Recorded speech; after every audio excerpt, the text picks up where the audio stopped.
తెలంగాణ తెలుగు అలాగే దేశ ప్రజలందరికీ రిపబ్లిక్ డే శుభాకాంక్షలు తెలియజేసుకుంటూ, రిపబ్లిక్ డే రోజే ఒక తెలుగువారు ఒక సాధారణ కానిస్టేబుల్ కుమారునిగా జన్మించి స్వశక్తితో సినిమా ఇండస్ట్రీలో ప్రవేశించి పునాది రాళ్ళ లాంటి మొదటి సినిమాతో మొదలుపెట్టి ప్రయాణం ఈరోజు పద్మవిభూషణ్ దేశంలోనే 2వ అత్యుత్తమ అవార్డు తీసుకున్న గౌరవనీయులు చిరంజీవి గారికి ముందుగా తెలంగాణ రాష్ట్ర సినిమాటోగ్రఫీ శాఖ మంత్రిగా మా ముఖ్యమంత్రి గారి తరఫున, రాష్ట్ర ప్రభుత్వం తరఫున, తెలంగాణ ప్రజల తరఫున, తెలుగు ప్రజల తరఫున వారికి శుభాకాంక్షలతో పాటు వారు ఇంకా కూడా ఉన్నత స్థానాలతో ఉన్నత అవార్డుల కోసం ఆయన ఎప్పుడు కూడా సినిమా ఇండస్ట్రీలో కానీ సినిమాలో కానీ నటించలేదు. అతను నటించిన కొన్ని సందేశాత్మక సినిమాలు చూసినప్పుడు మనం యువకులుగా ఉన్నప్పుడు కానీ అందరూ కూడా నచ్చే సినిమా ఠాకూర్ లాంటి సినిమాలు ఇటీవల రిలీజ్ అయిన తర్వాత ఉయ్యాలవాడ లాంటి స్వాతంత్ర సమరయోధునిగా వారు నటించిన వారి నటన ఏ సినిమాలో చూసుకున్నా ఏదో ఒక మంచి సినిమా మెసేజ్తో ఒక ఉత్తమ నటుడిగా నిజంగా పద్మవిభూషణ్ అవార్డు అందుకోవడం నిజంగా మా గర్వకారణం. ముఖ్యంగా నేను ఈరోజు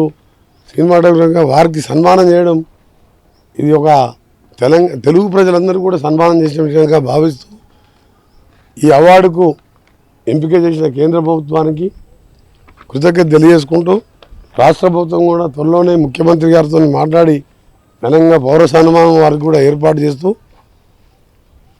వారు ఇంకా ఉన్నత శిఖరాలు పోవాలని ఆ భగవంతుని పాడుతూ వారు ఆరోగ్యంగా ఉండాలని కూడా భగవంతుని ప్రార్థిస్తున్నాం. ఇంకా ముందు భారతరత్న దాదా ఫాల్కే అవార్డు లాంటి అవార్డులు కూడా రావాలని, ఎందుకంటే తెలుగు చిత్రసీమలో ఒక లెజెండ్, ఒక మెగాస్టార్, వారికి అభినందనలు. అలాగే ఒక తెలుగు వాడిగా దేశంలో సుపరిచితుడు, అనర్గళంగా మాట్లాడుతూ తెలుగు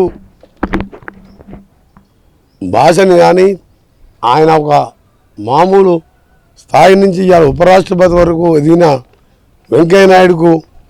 పెద్దలు గౌరవనీయులు వారికి కూడా పద్మవిభూషణ్ రావడం ఇది తెలుగు ప్రజలందరికీ కూడా గర్వకారణం. వారిని కూడా త్వరలో కలిసి వారికి కూడా తప్పకుండా మా సన్మానం కంటే ఎక్కువ వారికి కలవాలి. వారిని కూడా వారికి ఇంకా కూడా ఉన్నత శిఖరాలు చేరుకునే విధంగా ఉండాలని చెప్పి ఈరోజు నేను దిల్రాజు గారు చిరంజీవి గారిని సన్మానం చేయడం జరిగింది. వెంకయ్యనాయుడు గారికి అలాగే తెలుగు ప్రజలు తెలుగు రాష్ట్రాలకు చెందిన తెలుగు అవార్డు తీసుకున్న వారందరూ కూడా రాష్ట్ర ప్రభుత్వం తరఫున, నా తరఫున వారందరూ కూడా శుభాకాంక్షలు. తెలుగు ఖ్యాతిని నిలబెట్టిన మీరందరూ కూడా ఇంకా కూడా ముందు తెలుగు ఇండస్ట్రీకి కానివ్వండి, తెలుగు ప్రజలకు కానివ్వండి,